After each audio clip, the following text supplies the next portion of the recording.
मोक्षमार्गस्य नेतारम् भेत्तारं कर्मभूभृताम् ज्ञातारं विश्वतत्त्वानां वन्दे तद्गुणलब्धये वन्दे तद्गुणलब्धये। मोक्षमार्ग के नेता एवं कर्म पर्वतों के भेदक और विश्व के सब तत्वों के ज्ञायक चेतन संवेदक सद्गुण आप समान प्राप्त हो यही भावना भाकर देव विनय पूर्वक करूं वंदना बारंबार जिनेश्वर देव बारंबार जिनेश्वर देव। हाँ, सूत्र कौन सुनाने वाले हैं आज? ठीक है, बढ़िया। पर आपको भी रोज बोलना है खुद से। हाँ, अभी उसको पक्का रखने के लिए रोज जिन्होंने भी याद किए हैं वो नियमित रूप से रोज, चाहे उठते ही पहले चाहे सोते समय, मतलब दिन भर टाइम नहीं मिले तो कम से कम सोते समय बोल के ही सोना है, नियम है, क्योंकि वरना भूल जाएंगे। अभी तो कर लिया और अगर उसको बार बार रोज नहीं बोला तो फिर भूल जाएंगे, इसलिए रोज याद रखना है उसको। बहुत बढ़िया। देखिए, अपना ये रिवीजन अपना चल रहा है और इसमें अपन ने आश्रव की चर्चा, आश्रव किसे कहते हैं और आश्रव कितने प्रकार का होता है, ये चर्चा कल अपन ने देखी थी। तो स्वामी की अपेक्षा से आश्रव दो प्रकार का है, एक सांप्रदायिक आश्रव और एक ईर्यापथ आश्रव। मतलब यदि स्वामी मतलब कि कषाय सहित जीव के आश्रव हो रहा है वो उसका स्वामी है, या कषाय रहित जीव उस आश्रव का स्वामी है। तो कषाय सहित जीव के जो आश्रव होता है उसको सांप्रदायिक आश्रव बोलते हैं। कषाय रहित जीव के जो आश्रव होता है उसको ईर्यापथ आश्रव कहते हैं। तो ये जो सांप्रदायिक आश्रव है कषाय सहित जीवों के जो होता है वो कितने प्रकार का होता है उसके भेद यहाँ 5वें सूत्र में बता रहे हैं। इंद्रिय कषाया व्रत क्रिया पंच चतुः पंच पंचविंशति संख्या पूर्वस्य भेदाः। ये कुछ लोग है ना विसर्ग का उच्चारण नहीं करते, जैसे काय वांग मनः कर्म योगः, ऐसा विसर्ग है तो कुछ लोग काय वांग मन कर्म योग ऐसा बोल देते हैं। विसर्ग है उसका उच्चारण भी हमें करना चाहिए। तो संख्या पूर्वस्य भेदा, सांप्रदायिक आश्रव के मुख्य रूप से ये 4 भेद हैं, इंद्रिय कषाय अव्रत और क्रिया। इनके माध्यम से ये आश्रव हो रहा है, ये आश्रव के भेद है। मतलब ये इंद्रिय आश्रव है क्या? इंद्रिय आश्रव नहीं, इंद्रियों के माध्यम से आश्रव हो रहा है, कषायों के माध्यम से आश्रव हो रहा है। और ये जो क्रियाएं हैं यहाँ बताई गई हैं 25 प्रकार की क्रियाएं, उनके माध्यम से आश्रव होता है। तो इंद्रियां है 5, कषाय है 4, अव्रत, अव्रत अर्थात पापों में प्रवृत्ति, वो कहलाता है अव्रत। अव्रत का मतलब ही पाप, व्रत यानी पापों का त्याग और अव्रत मतलब पाप। तो 5 पाप है और 25 प्रकार की क्रियाएं, ये पूर्व वाला यानी जो सांप्रदायिक आश्रव है उसके ये भेद है। इंद्रिया कषाय और 5 पाप ये तो सरल है, सबको पता ही है। यहाँ 25 क्रियाओं की चर्चा की है, तो ये पूरी 25 क्रियाएं याद कर लेंगे आप लोग एग्जाम के लिए। 25 क्रियाओं की परिभाषा याद कर लेंगे सभी लोग। मैं पूछूंगी तो मना ही करेंगे और मैं कह दूंगी कि आएंगी 25 क्रियाएं।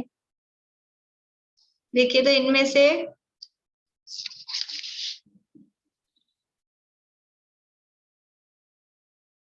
शुरू की 10 कर दें, शुरू की 10 में से क्वेश्चन बनेगा, ठीक है। मैंने पेपर बनाया नहीं अभी, मैं तो आप लोगों को बता रही हूँ, फिर आपको 25 में घबराहट हो जाएगी, इतनी सारी हैं। लेकिन इसका मतलब बाकी के 15 आप लोग छोड़ देंगे पढ़ने से। पढ़ना तो पूरा, पढ़ना पूरा है, लेकिन आपको याद करने के हिसाब से शुरू की 10 बता देती हूँ। ठीक है।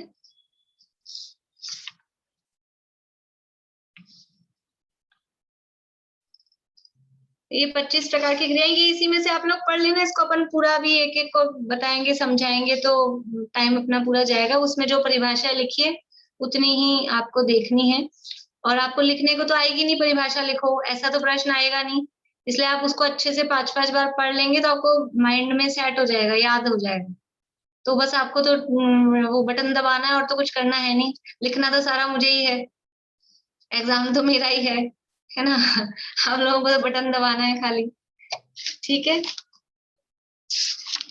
आगे। अभी आश्रव भाव में विशेषता यानी आश्रव में अंतर, ये आश्रव के प्रकार बता दिए और आश्रव के कारण भी यहाँ बताए गए हैं। इंद्रिय कषाय, अवृत क्रिया भी सबकी एक सी होती है, तो फिर सबके एक सा ही आश्रव होता है, एक सी क्रिया में एक सा आश्रव, ऐसा होता है क्या?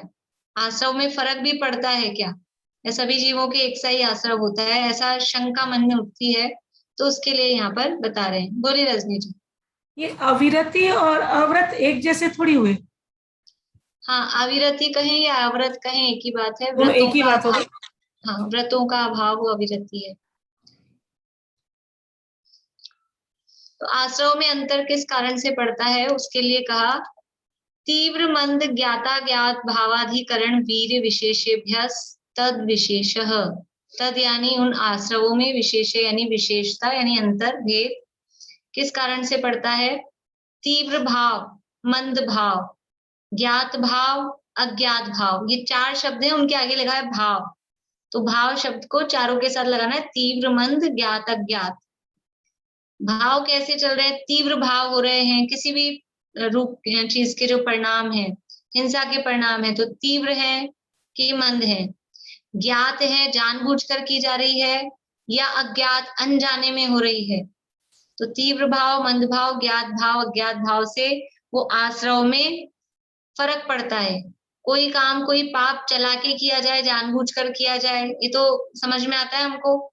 जानबूझकर चीटी पे पैर रख दिया, मार दिया, तो अधिक पाप लगेगा, अधिक असर होगा।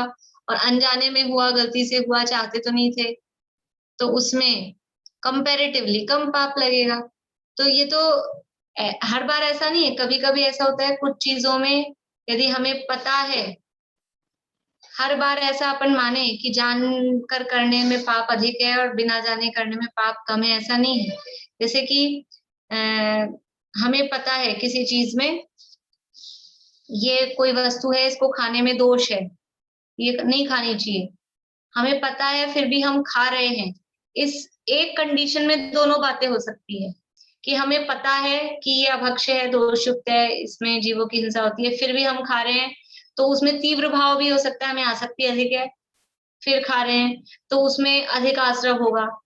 और कभी कभी ऐसा भी हो सकता है कि हमें पता है इसमें दोष है, फिर भी हम खा रहे हैं, लेकिन अंदर खेद वर्त रहा है कि छूटा नहीं अपने से, खाना तो नहीं चाहिए, खा रहे हैं अपन फिर भी, ये काम करना नहीं चाहिए, तो खाते हुए भी वो खेद वर्त रहा है, तो उसमें परिणाम अलग टाइप के हैं, तो आश्रव अलग टाइप का हुआ। क्रिया एक सी हो रही है, क्रिया वही हो रही है, लेकिन अंदर परिणाम किस तरह के हैं। जानकर कर रहे हैं तो उसमें खेद वर्त रहा है, बिना जाने कर रहे, पता ही नहीं है इसमें दोष है, तो आराम से मजे से खा रहे पी रहे हैं, काम कर रहे हैं, तो उसमें अधिक आश्रव होगा। तो ये डिपेंड करता है कि परिस्थिति कैसी है, आपके भाव कैसे हैं, उन सब के आधार पर यह आश्रव डिपेंड करता है कि अधिक होगा, कम होगा, कैसा होगा। ठीक है, यहाँ सामान्य रूप से बताया है। तो 4 बातें हो गई, तीव्र भाव, मंद भाव, ज्ञात भाव, अज्ञात भाव। और फिर है अधिकरण। अधिकरण के विशेषता यानी अधिकरण के अंतर के आधार पे, अधिकरण कहते हैं कि उस आश्रव का आधार क्या है। अधिकरण का मतलब होता है आधार, किस आधार पे वो आश्रव हो रहा है। तो अधिकरण की विशेषता से भी आश्रव में विशेषता, विशेषता मतलब फर्क, डिफरेंस पड़ता है। और लास्ट पॉइंट है वीर्य की विशेषता, यानी वीर मतलब शक्ति किसमें कितनी है, जिसमें जितनी शक्ति होती है उसी हिसाब से उसको आश्रव होता है। यानी कि जिसमें पाप करने की शक्ति, अधिक पाप करने की शक्ति नहीं है, उसको कितना आश्रव हो सकता है। किसी जीव में अधिक पाप करने की शक्ति है उसको अधिक आश्रव हो सकता है। जिसमें पाप करने की शक्ति नहीं है उसको कम आश्रव होगा। बोलिए पारुल। भाभी इसमें लिखा है जिसमें पदार्थ रखे जाते हैं वह अधिकरण कहलाता है। तो रखे जाते हैं मतलब बॉक्स या सरफेस, टेबल जैसे, मतलब टेबल जैसा समझना चाहिए, मतलब एक्चुअल में टेबल नहीं है, लेकिन आधार का मतलब बेस। इसमें पदार्थ मतलब अंदर ऐसा नहीं। तो ये तो समझाने के लिए लैंग्वेज दी गई है। वास्तव में इसके यानी जिसका आश्रय लिया जाए, ये परिभाषा इसकी बननी चाहिए। ये थोड़ी कंफ्यूजिंग ही है, जिसमें पदार्थ रखे जाते हैं, यानी इसको ऐसा लिखिए जिसका आश्रय लिया जा रहा है, जिस निमित्त के माध्यम से वो आश्रय हो रहा है, जिसका आश्रय लिया जा रहा है वो आधार है। जिस निमित्त से, निमित्त होता है ना कोई, वो निमित्त आधार है। ये अगले जो सूत्र है ना दोनों, 7वां और 8वां, वो अधिकरण को बताने वाले हैं। तीव्र मंद ज्ञात अज्ञात भाव, वो तो सरल है। अब अधिकरण बताने के लिए, अधिकरण के लिए दो सूत्र दिए, 7वां और 8वां। एक जीवाधिकरण है, एक अजीवाधिकरण है। तो वो किस आधार पे आश्रय हो रहा है, मन से, वचन से, काय से, कृत से, कारित से, अनुमोदना से, समरम से, समारंभ से, आरंभ से, वो आधार है। बोलिए रजनी जी। इसमें नीचे एक्सप्लेन किया है इन लोगों ने कि अधिक हिंसा करने की शक्ति वाले साधन रूप अधिकरण से अधिक आश्रय होता है और कम शक्ति वाले साधन रूप अधिकरण से अल्प आश्रय होता है। एक्सप्लेन किया है इस चीज को। हाँ, जैसे अधिक शक्ति वाला साधन मतलब जैसे किसी की पिटाई कर रहा है कोई व्यक्ति, तो वो पिटाई करने के लिए डंडा काम में ले रहा है ना। अब वो डंडा काम में ले रहा है, तो वो डंडा किस चीज का है? प्लास्टिक का डंडा भी हो सकता है, लकड़ी का भी हो सकता है, लोहे की छड़ भी हो सकती है वो काम वही कर रहा है पिटाई का, लेकिन वो अब उसका आधार साधन क्या है? तो प्लास्टिक के से मारेगा तो उतनी नहीं लगेगी, लकड़ी के से मारेगा तो तेज लगेगी, और लोहे के से मारा तो बहुत तेज। तो उसकी शक्ति में भी फर्क आ गया ना। आधार जैसा है वो जो चीज लिया, इसीलिए आधार का अर्थ वो डब्बे जैसा आधार नहीं। आधार मतलब किसका आश्रय, किस, जैसे पिटाई कर रहे हैं तो कुछ ना कुछ हाथ से ही मार रहे हैं, तो ये भी हुआ ना आधार। ऐसे किसी की पिटाई कैसे कर सकता है? मतलब यहाँ क्योंकि पाप की हिंसा की बात चल, उसके आधार पे अपन देख रहे हैं, तो हाथ से ही मारा तो किसी के हाथ की बहुत तेज लगती है, किसी की धीरे लगती है। तो ये फर्क होता है ना वीर्य का, कितनी तीव्रता से मारा, कितनी तेजी से मारा, ये सब चीजें फर्क पड़ती है।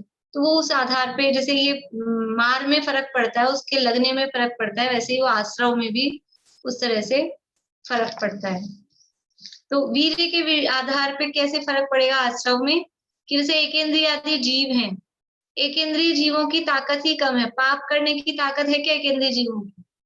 एक इंद्रिय जीव तो बहुत पाप करते होंगे, है ना। एक इंद्रिय है तो सबसे ज्यादा पाप करते होंगे।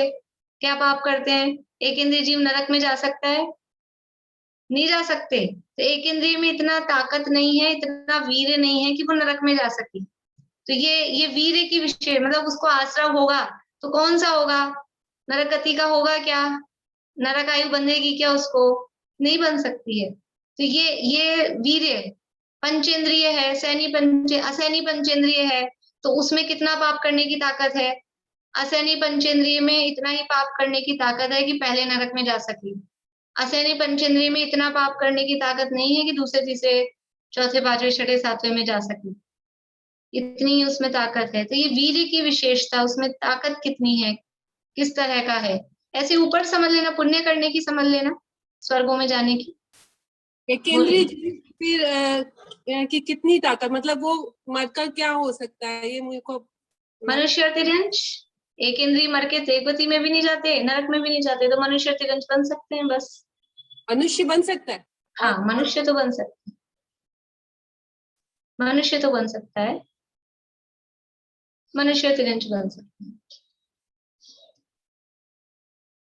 तो ये सूत्र बहुत मतलब इम्पोर्टेंट है समझने के लिए, कि जब भी हमको अलग अलग दिखाई देती है, चीजें अलग अलग दिखाई देती हैं, परिस्थितियां अलग अलग दिखाई देती हैं, ये अंतर क्यों आ रहा है, ये फर्क क्यों आ रहा है, या हमको लगता है कि एक सा काम हो रहा है तो एक सा ही होगा आश्रव बंद, ऐसा नहीं है। भाव कैसे है? तीव्र, मंद, ज्ञात, अज्ञात, फिर किस आधार पे हो रहा है आपका जो काम किया, उसका आधार क्या है, या फिर आपकी शक्ति कितनी थी, किस स्टैंडर्ड के। देखो एक कोई पाप समझ लो, कोई कानून तोड़ा जाए अपने समाज में, मतलब राजनीतिक व्यवस्था में कोई हम गलती करें तो एक साधारण आदमी करे तो ठीक है, और वही गलती यदि कोई मिनिस्टर करे, प्राइम मिनिस्टर करे, चीफ मिनिस्टर करे, तो वो ऐसे बड़े बड़े पेपर की में ऐसे न्यूज बन जाती है, और साधारण आदमी करता है तो ठीक है, वो तो रोज का काम है, होता है। तो ये कौन कर रहा है उसका ही फर्क पड़ता है ना। प्रधानमंत्री को छींक भी आ जाए तो पेपर में खबर आ जाए कि प्रधानमंत्री को आज छींक आ गई, और हमको दिन भर छींक के आती रहती है। तो ये उसके डिपेंड करता है कि वो कौन है व्यक्ति। इसी ऐसे ही पाप में भी वो कौन किस पद पे वो काम कर रहा है, कहाँ रहकर, जो वो सुक्ति चलती है ना, धर्म क्षेत्रे अन्य क्षेत्रे कृतम पापम धर्म क्षेत्रे विनश्यति, और धर्म क्षेत्रे कृतम पापम वज्र लेपो भविष्यति। वही पाप हम घर में करते हैं, वही काम घर में करते हैं, खाना बनाते हैं, विषय भोग भोगते हैं, टीवी देखते हैं, गाने सुनते हैं और सब काम करते हैं। ये वही काम हम मंदिर में जाके करें, क्या हो गया, घर में भी तो करते हैं। घर में भी तो आग जला के, गैस जला के काम काज करते हैं, चाय वाय पीते हैं। तो मंदिर में जाके चाय पियो, क्या फर्क पड़ता है कि घर में पी रहे हो तो पाप तो लग रहा है लेकिन उतना नहीं लग रहा, और मंदिर में जाके बैठ के पियेंगे तो वो कितना गुना ज्यादा पाप लगेगा। वो उसका आधार का फर्क पड़ता है, कैसे काम कर रहे हैं। बोलिए पारुल, कुछ पूछना है आपको? नहीं भाभी, वो मिथ्यात्व के कारण ही वापस निगोद में जाता है ना एक इंद्रिय जीव। हाँ, वो तो चारों गतियों में जो भटक रहे हैं वो मिथ्यात्व तो उसमें है ही, निकला फिर गया, फिर निकला फिर गया, हो जाता रहता है। तो ये आश्रव में विशेषता हुई। अब ये जो अधिकरण शब्द आया है, ये अधिकरण कौन कौन से होते हैं तो यहाँ बता रहे हैं, आश्रव के अधिकरण दो हैं। एक जीव अधिकरण है, एक अजीव अधिकरण है। यानी जीवों के आधार पर, जीव के आधार पर भी आश्रव होता है, और अजीव के आधार पर भी आश्रव होता है। ऐसा नहीं है कि अकेला जीव के आधार पर होता हो या अकेला जीव के आधार पर ही होता है, दोनों के आधार पर। ये आधार मतलब बाहरी निमित्त बताए जा रहे हैं कि इनके आधार से भी आश्रव होता है। तो अधिकरणम जीवा जीवा के आश्रव के जो अधिकरण हैं, जो निमित्त हैं, जो उसके आधार हैं, निमित्त कहो यहाँ पर अधिकरण को, या आश्रय कहो, या आधार कहो, वो सब सिमिलर है, एक अर्थवाची जैसे हैं। तो आत्मा में जो कर्मों का आश्रय हो रहा है उसमें दो प्रकार के निमित्त होते हैं, एक तो जीव निमित्त होता है, एक अजीव निमित्त होता है। और वो जो पहला है जीवाधिकरण, उसके भेद बता रहे हैं। आद्यम समरंभ समारंभ आरंभ योग कृत कारितानुमत कषाय विशेषे त्रिस त्रिस त्रिस चतुश्चैकशः। आद्यम यानी जो पहला है, अधिकरणम जीवा जीवा कहा था, तो जो जीव अधिकरण यानी पहला वाला है उसके भेद बता रहे हैं। समरंभ समारंभ आरंभ, ये तीन चीजें बताई पहले। समरंभ किसे कहते हैं, समरंभ किसे कहते हैं पुलीशा?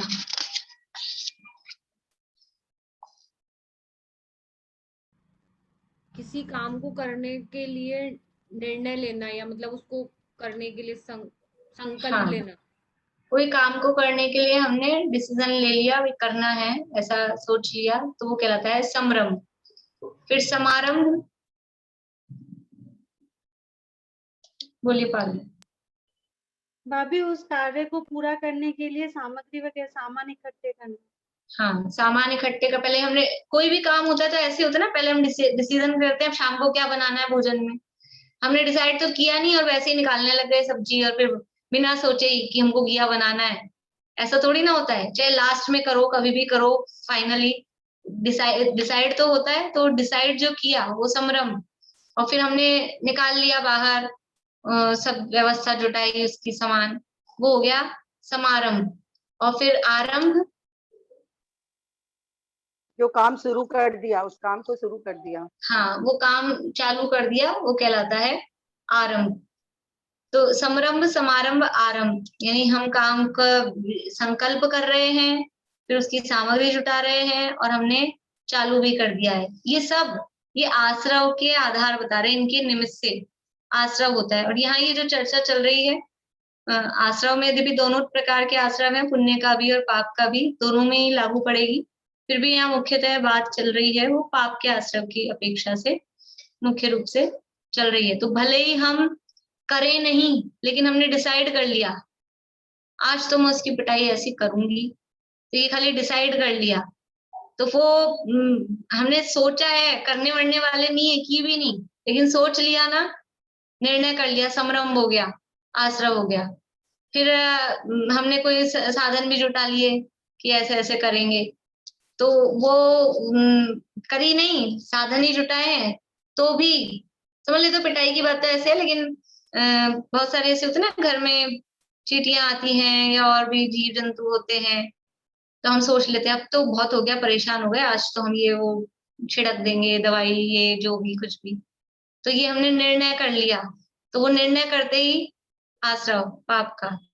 और फिर ले भी आए सामान बाजार से, जो भी करना था उसका, तो वो सामान इकट्ठा कर लिया, ये हो गया समारंभ। अभी किया नहीं है, कोई सोचे हमने मारा थोड़ी ना, अभी तो लगाया है थोड़ा ना, अभी तो लाए ही हैं, लेकिन वो निर्णय करने में भी पाप हो गया, और सामान लिया है तो भी पाप हो गया, और लगा दिया है और फिर वो मरी गई है, तो ये आरंभ हो गया। तो ये सब इस तरह से, मतलब हमको कितने सावधान रहने की जरूरत है। ये निर्णय वाले काम कितने होते रहते हैं जीवन में, डिसाइड तो करते ही रहते हैं अपन, कुछ ना कुछ डिसाइड, मतलब ऐसा सोचते रहते हैं, विचार ये कर देंगे वो कर देंगे, जितना सोचते हैं उतना कर पाते हैं? सोचते कितना है पाप के बारे में, पाप करने के बारे में, उतना कर नहीं पाते। लेकिन पाप लग जाता है, क्यों लग जाता है इतना? क्योंकि वो सोच लिया था ना हाथ से, शरीर से, तो इतना नहीं कर पाए, लेकिन वो समरंभ में ही उतने पाप का असर हो जाता है। इसके बाद में है समरंभ, समारंभ, आरंभ, फिर है योग। योग का मतलब मन, वचन और काय, यानी इन सब कामों को मन से करना या शब्दों में कहना। जैसे मन में हमने अकेले ने सोचा, ये मन में हो गया, अब मैंने सोचा और अपने समझ लो जो भी घर में है, सास है, बहू है, देवरानी है, जेठानी है, जो भी है, उनको भी कह दिया अब तो अपन लाएंगे ही वो दवाई, तो ये वचन से भी हुआ। और इसी तरह से शरीर से उस तरह से समझ लो उसका कुछ भी निर्णय करना, शरीर से अपना दिखाना, हाथ दिखा देना, हाँ हमारी हाँ है, तो ये मन वचन काय से उसको करना। फिर है कृत कारित अनुमत। कृत का मतलब उस काम को खुद करना, फिर कारित मतलब उस काम को दूसरे से करवाना, और अनुमत मतलब ना खुद किया ना करवाया, लेकिन दूसरा कोई कर रहा था तो ये बढ़िया काम किया। अभी हम किसी के घर गए और उन्होंने हमको बताया कि देखो हमने तो ये पूरा वो करा लिया है, क्या कराते हैं, प्रेस कंट्रोल, और अब एक भी चीटी का नाम नहीं है, कुछ भी नहीं है, हाँ ये काम आपने बहुत बढ़िया किया। ना हमने किया, ना हमने उनको कहा था आप करो, करवाया भी नहीं, लेकिन उन्होंने कर लिया खुद ने, तो हमने जबरदस्ती उसमें, जैसे तो फ्री में हमको कुछ मिल रहा हो, अनुमोदना, मतलब मैक्सिमम पाप हम ऐसा ही अनुमोदना वाला, संरंभ वाला करते कुछ नहीं है, लेकिन व्यर्थ में इस तरह से हमारे पाप का बंध होता है। किसी ने मकान बनाया, किसी ने, और बहुत सारे इस तरह की चीजें होती हैं, हम जा जाके उसकी अनुमोदना बहुत बढ़िया है, बहुत बढ़िया है, तो वो अनुमोदना करने में उसमें जितनी जो भी हिंसा हुई थी वो सारी अपने माथे लग गई है। ध्यान रखने वाली बात है, तो कहाँ कैसे अनुमोदना करना, विचार करके करना। ये पढ़ने का फल ये होना चाहिए कि हमारे जीवन में सावधानी आए। जो अभी पहले जीवन चल रहा था और अभी भी वही जीवन चलता रहे, तो ये पढ़ने का फल नहीं है। कुछ जगह तो हम सावधान हो, व्यर्थ के पापों से तो हम बचें।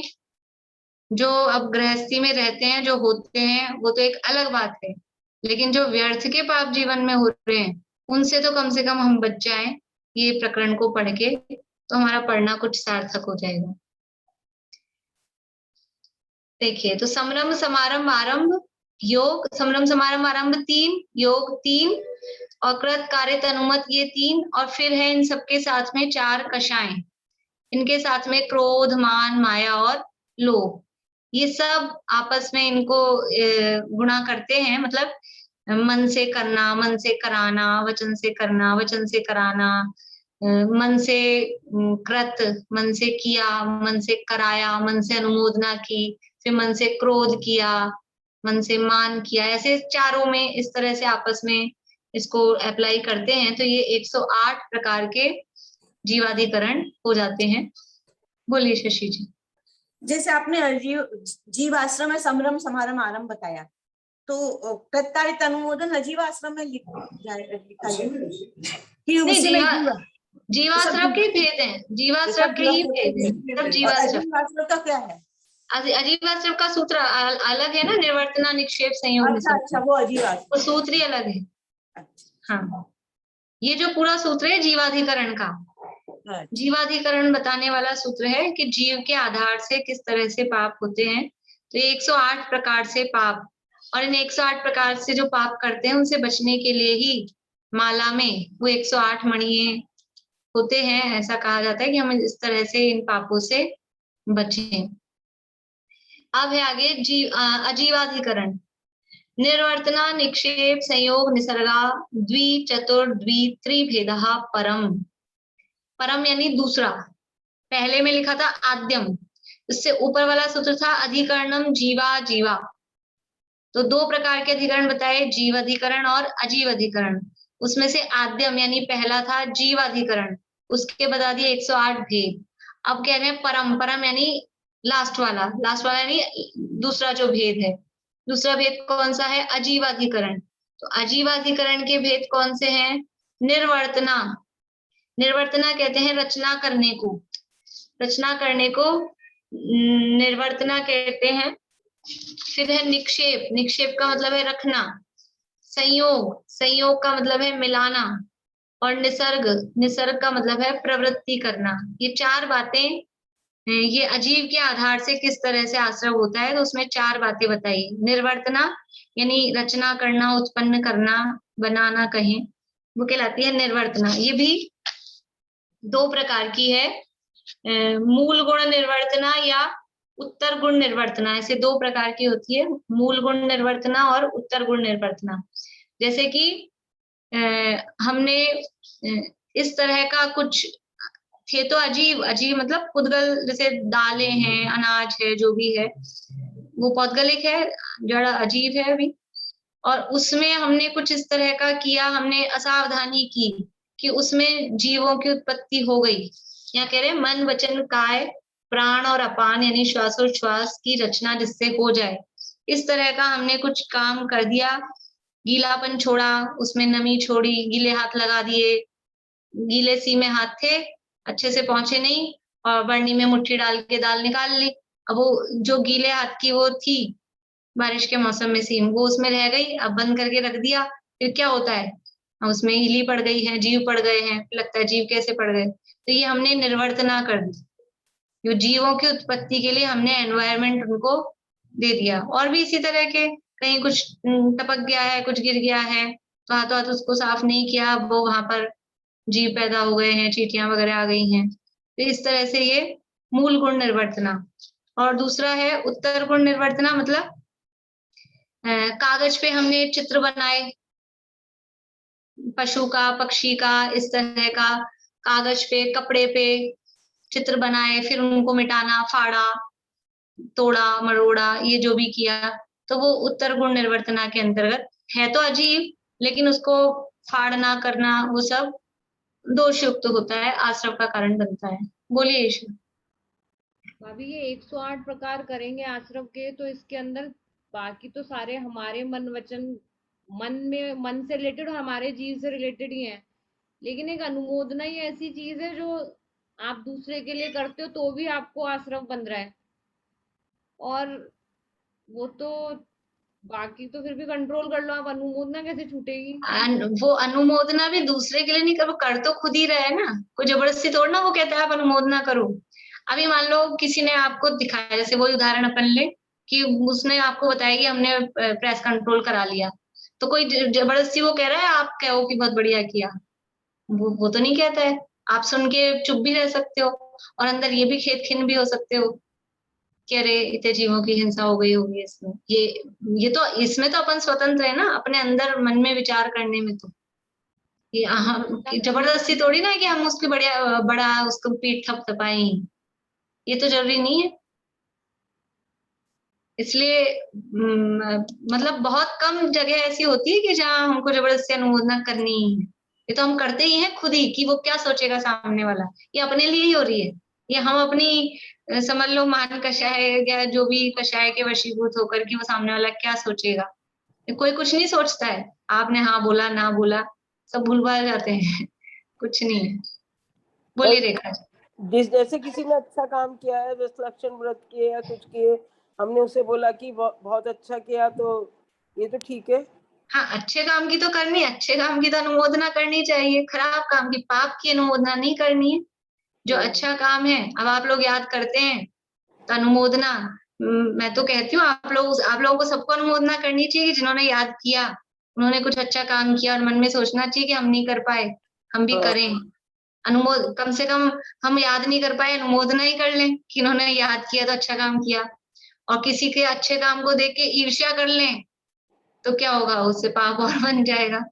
इसलिए अच्छे काम की अनुमोदना करना, अच्छा काम हुआ है उसकी तो भरसक अनुमोदना करनी चाहिए, खराब काम की अनुमोदना नहीं करनी चाहिए।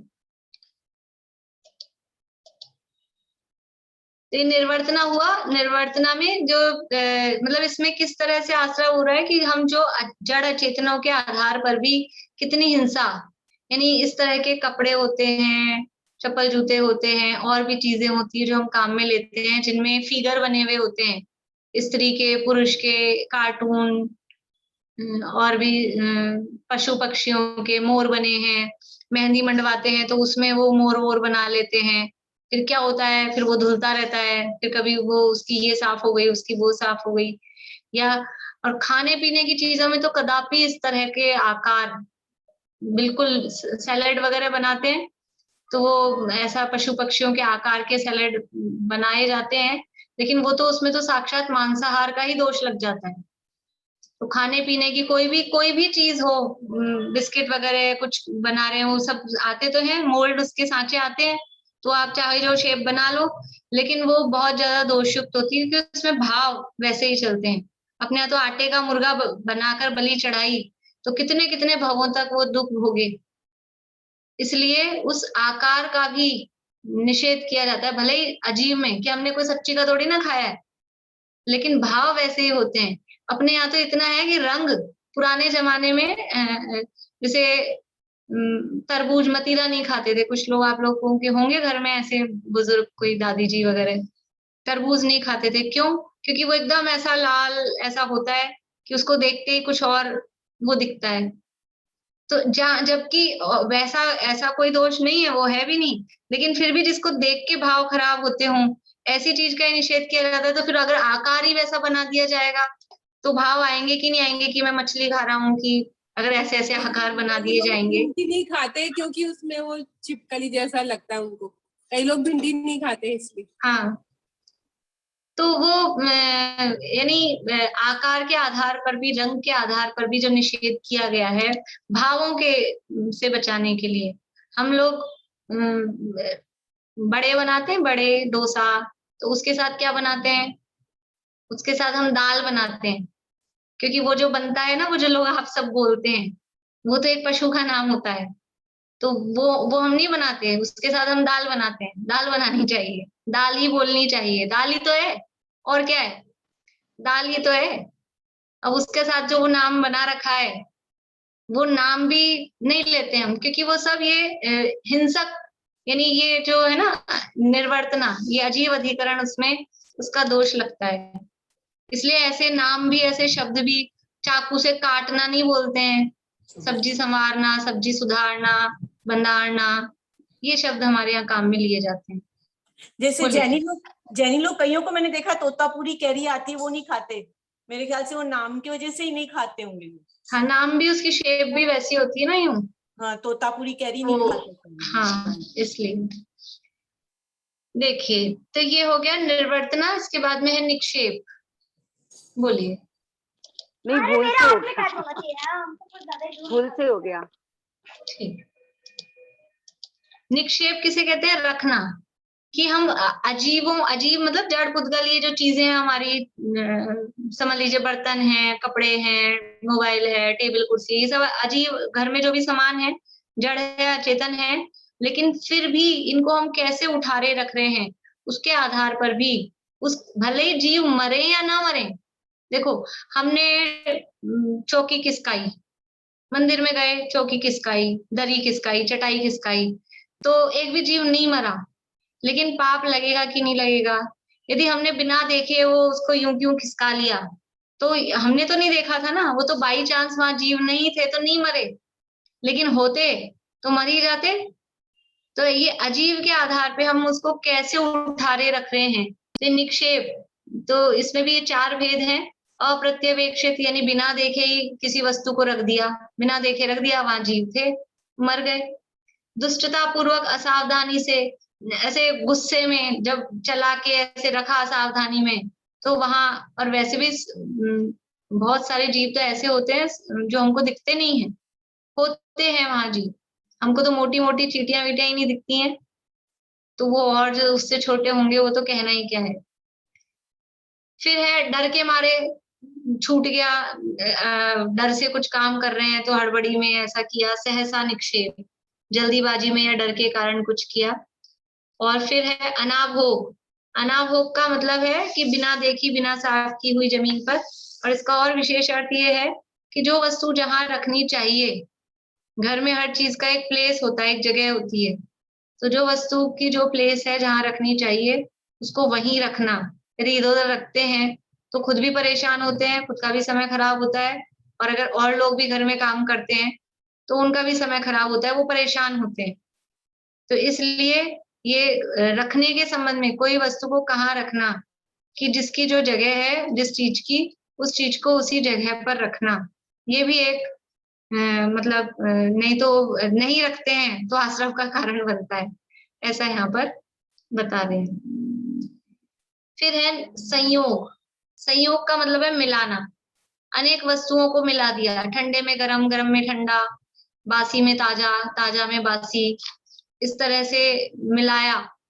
एक दूध अभी हमारे पास मर्यादा का था और एक बिना मर्यादा का था, और दोनों को मिला दिया, एक ही में कर दिया। तो ऐसा ये मिलाना, ये भी अजीव के आधार पे ही चल रहे हैं, अजीव है वो, जड़ है, लेकिन उसके आधार पे भी इस तरह के काम करना, ठंडे में गरम, गरम में ठंडा मिलाना, ये सब संयोग संयोग निर्वर्तना के अंतर्गत आता है। तो इसके 2 भेद हैं, शीत उष्ण या शुद्ध अशुद्ध उपकरणों को मिला देना, ये उपकरण संयोग है। और दूसरा है भक्तपान संयोग, खाने पीने की ऐसी सचित अचित, गर्म पानी था, कुछ तो उबला हुआ पानी था, और कुछ कच्चा पानी था, बिना उबला हुआ था, दोनों को मिला दिया, तो ये कच्चे पक्के को मिला दिया। और ऐसे ही जैसे रोटी वगैरह रखते ना, कुछ फुलके बनाए हैं, कुछ पराठे बनाए हैं, या पूड़ी बनाई है, तो एक ही डब्बे में सबको रख देना। अभी क्या है, क्योंकि सबकी मर्यादाएं अलग अलग होती है, अपने तो क्या सब चलता है, अपने ऐसे मर्यादा का अपने को है नहीं, इसलिए अपने को ख्याल नहीं रहता, लेकिन जो लोग ऐसा मर्यादा से खाते हैं, तो जो रोटी सब्जी फुल्का जो है उसकी मर्यादा 6 घंटे की, और पराठा बनाया तवे पे तो उसकी मर्यादा 12 घंटे की, और डीप फ्राई करके यानी घी में तल के, तेल में तल के पुड़ी बनाई तो उसकी मर्यादा 24 घंटे की। अब सबकी मर्यादा अलग अलग थी, आपने एक ही में सबको रख दिया, जिसमें फुलके थे उसी में पुड़ी रख दी, तो वो सब एक बराबर हो गई। इसलिए ये संयोग है कि किस तरह से कौन सी चीज, अब एक ही अपना डब्बा चल रहा है आटे का, भले हमने आज ताजा पीसा है, लेकिन वो थोड़ा सा पहले का भी बचा हुआ था, 10 दिन पुराना, 8 दिन पुराना, उसी में वो डाल दिया, तो वो सब बिना, आज जो ताजा पीसा वो सारा बराबर हो गया।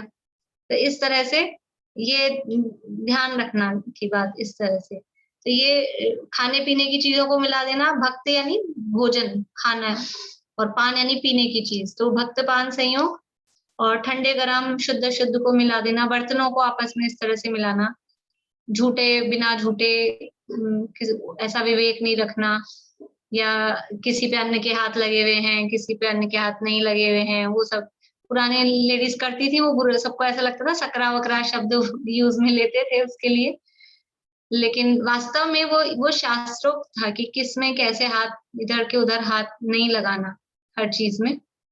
तो वो ये निर्वर्तना के कारण बनते, निसर्ग इसके कारण बनते हैं अपने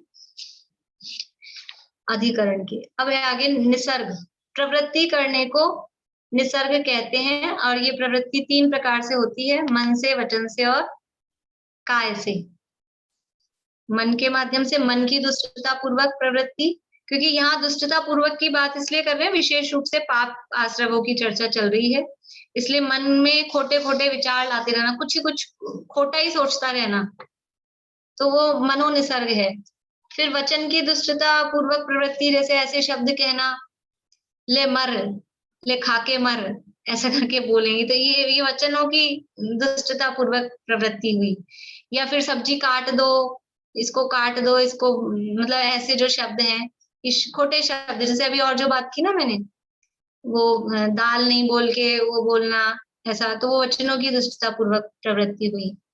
और काय की दुष्टता पूर्वक प्रवृत्ति की, जैसे किसी ने हमसे मांगा कि जरा चक्कू दे देना, तो चक्कू देने का तरीका क्या होता है, अभी ये मैनर्स सिखाते हैं कि जिधर हैंडल है उधर की साइड को सामने करना है, कि जिधर से यानी शार्प है उसको सामने करना है। तो वो शार्प वाली चीज साइड सामने नहीं करना है, हैंडल को पीछे उधर करके देना। किसी को हम चक्कू देते हैं तो उस हैंडल, उसका जो लकड़ी का, प्लास्टिक का जो भी है, वो सामने वाले की तरफ, उसकी तरफ यूं करके दिया चाकू को, कहते ऐसा कि मार रहे हो, इस तरह से वो प्रवृत्ति उसकी काय की होती है। और ऐसे भी दे रहे हो तो एक तो थोड़ा सा चलो नम्रता से दें, और उसमें भी यूं दिखा के लो, ऐसे करके दिया, तो वो और दुष्टता पूर्वक प्रवृत्ति हो गई। तो ये शरीर की किस तरह की प्रवृत्ति हो रही है। और भी इस तरह से यूं हाथ से बंदूक बंदूक बना के बच्चे लोग करते रहते हैं इस तरह से, लेकिन वास्तव में वो सब पाप का काम होता है, पाप के कारण होते हैं। बच्चों को इस तरह के खिलौने बंदूक वाले देने नहीं चाहिए। जैनों को ये बंदूक के खिलौने, गदा, तलवार, तीर कमान, ये हिंसक जो भी हैं, बच्चों को देने ही नहीं चाहिए। अभी खिलौने तो देने से बच जाते हैं, लेकिन अभी मोबाइल में सब चीजें चल गई है और वो सब उसी में आकर्षित होते हैं। और ये वाले में तो मान जाते हैं, उसमें मानते भी नहीं है, वो तो खेलना ही है उनको। फिर भी कोशिश करके, जिनके अभी छोटे हैं और अभी कंट्रोल में है, तो बुद्धिपूर्वक ऐसी चीजों से रोकना चाहिए, बचाना चाहिए। ये जैनों में इस तरह के खेल खिलौने होते ही नहीं थे, ये सब आश्रव के कारण क्योंकि बनते हैं। इस तरह से ये आजीवाधिकरण की चर्चा अपनी हुई। अब है 8 कर्मों के, ये तो सामान्य रूप से आश्रव की चर्चा चल रही थी। अब 8 कर्म, जो मूल कर्म प्रकृतियां हैं, मूल, और उसमें कुछ कुछ जो विशेष हैं, ऐसे उत्तर कर्म प्रकृतियों के आश्रव के कारणों की चर्चा ये चलेगी। आप लोगों को किसी को प्रश्न हो कोई तो पूछ लीजिए अभी, नहीं तो फिर ये शुरू करते हैं 5 मिनट। कोई प्रश्न नहीं है किसी को? चलिए, यदि सबको सब कुछ आता है तो फिर मैं पूछ लेती हूँ। बोलिए ईशा। इनके आश्रव के हिसाब से तो भाभी फिर तो बहुत मुश्किल हो जाएगा। ये उत्तर गुण के अंदर ही बच्चों की ड्राइंग बनानी पड़ती है फिर। देखो, जो एक जरूरी चीज होती है वो एक अलग बात है। फाड़ देते हैं ये सामने के सामने, इधर हम बनाया और 5 मिनट बाद कागज फटा हुआ पाता है वो, फिर उस समय गुस्सा आता है, वो भी एक गलत बात है। अब इन्होंने फाड़ दिया, वो भी गलत बात तो है। बच्चों को अपन धीरे धीरे करके प्यार से पहले समझाएं। और एक तो जो जरूरी, देखो स्कूल का जो है, अब स्कूल में जो भी काम दिया गया है, जो डिसिप्लिन है, वो तो अपने को फॉलो करना ही पड़ेगा। क्योंकि अब पड़ेगा मतलब, क्योंकि अपन ऐसा नहीं हो सकता कि हम तो पढ़े ही नहीं, स्कूल में पढ़ना ही छोड़ दें क्योंकि ये तो ड्राइंग व्राइंग बनानी पड़ती है, ऐसा तो अपनी वितरागता हुई नहीं है। तो वो एक स्कूल की करनी है या कोई कोर्स की चीजें हैं, वो एक अलग मैटर है, वो एक अलग बात है। लेकिन हम जबरदस्ती ही अपने शौक से, हम कम से कम वो तो देख सकते हैं, हम अपनी साड़ी खरीद के ला रहे हैं, हम अपनी बेडशीट खरीद के ला रहे हैं, वो तो हम चित्र वाली नहीं लाए, वो तो हम फिगर वाली नहीं लाए, उसमें तो हम देख सकते हैं ना, उसमें हम ध्यान नहीं देते। तो वो तो हमारे हाथ में है ना। पहले अपन उससे, जो जो चीज अपने हाथ में स्थूल है, मोटी है, जिससे कोई फर्क नहीं पड़ता, पहले अपन उससे बचें। फिर ये तो बारीक है, और बच्चों को प्यार से समझा के देखें कि बेटा ऐसे इसको फाड़ते नहीं है, इसमें पाप लगता है। तो धीरे धीरे उसको बचपन से सिखाएंगे तो उसको भी माइंड में तो रहेगी। अभी करेगा भी, मान लो नहीं भी मानेगा, लेकिन सेट हो जाती है दिमाग में बच्चों की, कभी ना कभी जाके वो रिकॉल होती है। तो उनको भी समझाएं थोड़ा बहुत। और अपनी जो खुद की चीजें हैं, जो जरूरत की चीजें हैं, सबसे पहले वहां अपन देखें कि सबसे ज्यादा बेडशीट्स आती हैं या अपनी साड़ियां वगैरह वो फिगर वाली देख के लाते हैं, फिगर वाली बढ़िया लगती है, ऐसा रहता है लोगों को ज्यादातर। तो वो उसमें पहले ध्यान दें। और भी जो कपड़े वपड़े कुछ भी जो भी चीजें ला रहे हैं उसमें फिगर वाले ना हो, इसका हम ध्यान रखें। फिर बाकी जो जरूरी काम है उससे उसमें खेद बरते कि हमको ये काम करना पड़ रहा है, नहीं करें ऐसा। बोलिए ज्योति जी। और ये संयोग में दीदी आपने दो बताए ना, उपकरण संयोग, भक्तपान संयोग। तो जैसे अब शीतोष्ण, तो शीतोष्ण में तो ठंडा गर्म पानी भी हो गया, पीने के लिए हो गया, तो वो उपकरण में आएगा या भक्तपान में? उपकरण में शुद्ध अशुद्ध या ठंडे गर्म भी हो सकते ना। जैसे धूप में कपड़े सूख रहे थे और वो लाके अंदर जहाँ कमरे में एसी चल रहा था, उस एसी वाली अलमारी में वहां कपड़े भी ठंडे हो जाते हैं ना, एसी चल रहा होता है तो वहां लाके उसको रख दिया, मिला दिया। या फिर अभी अभी प्रेस करके लाए थे और उसको वहां रख दिया।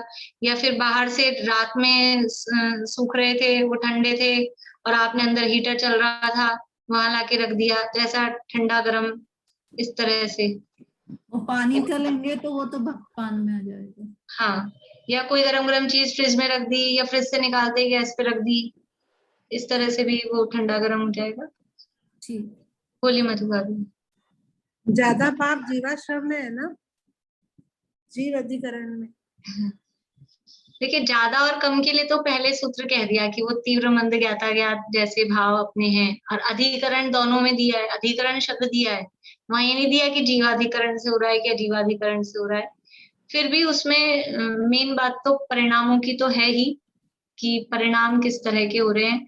यदि मतलब अज्ञात भाव से या ज्ञात भाव से भी यदि स्वच्छंदता पूर्वक वो काम किया जा रहा है, कुछ विवेक ही नहीं है, तो अधिक पाप है।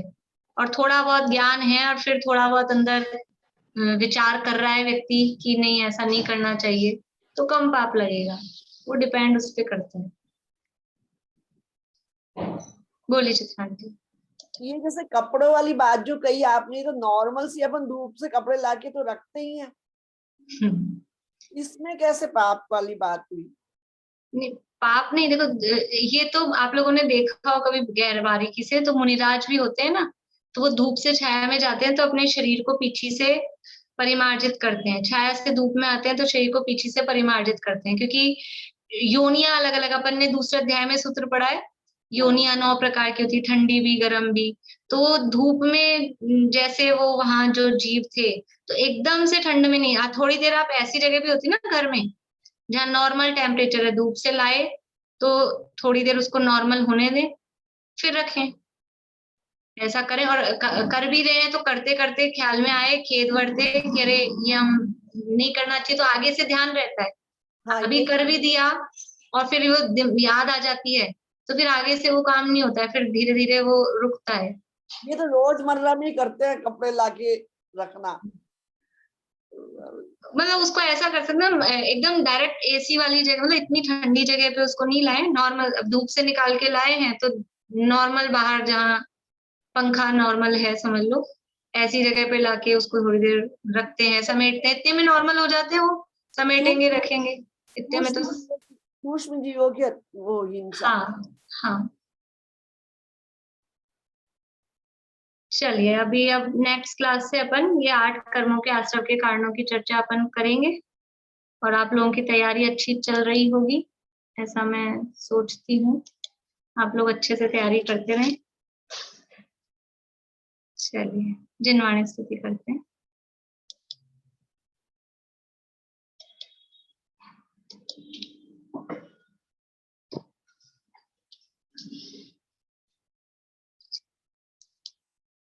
मुनि मन हरण श्री मुनि सुव्रत, चतुष्पद परित्याग कर निज पद विहारी हो गए तुम, अपद पद परिहार कर। पाया परम पद आपने निज आत्मा पहचान कर, निज आत्मा का ध्यान धर, निज निज आत्मा को जान कर, निज आत्मा का ध्यान धर। 9 बार नमकार मंत्र।